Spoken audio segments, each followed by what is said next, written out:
Assalamualaikum warahmatullahi wabarakatuh. Alhamdulillah, syukur kepada Allah kita dapat bersama-sama berkongsi ilmu. Dan pada pagi ini saya nak menerangkan iaitu ada beberapa amalan tuan-tuan. Kalau kita lakukannya, maka kata baginda Rasulullah kepada para sahabatnya, iaitu yang pertama kelebihannya dosa kita akan diampunkan, yang kedua darjat kita akan dinaikkan ataupun ditingkatkan di sisi Allah SWT. Kata Abu Hurairah di dalam hadis, bila Nabi terangkan kepada para sahabat, kata baginda Rasulullah, nak tak aku khabarkan kepada kamu, itu amalan yang Nabi kata kepada para sahabat, kalau kamu melakukannya, maka dosa kamu Allah akan ampunkan dan darjat kamu akan diangkat di sisi Allah SWT.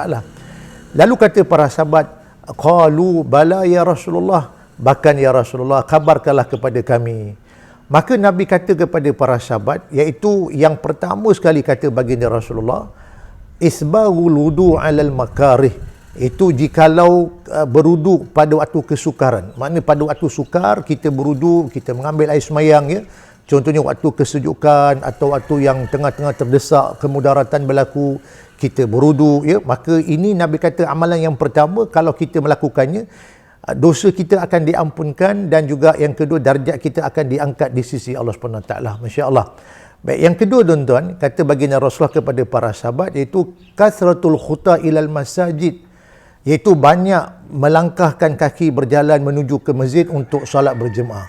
Di mana Nabi kata kepada para sahabat, iaitu amalan yang kedua ni tuan-tuan, kalau kita banyak melangkahkan kaki ke masjid, ya, maka Nabi kata ini perbuatan insya-Allah akan dapat mengampunkan dosa kita dan akan angkat darjat kita di sisi Allah SWT.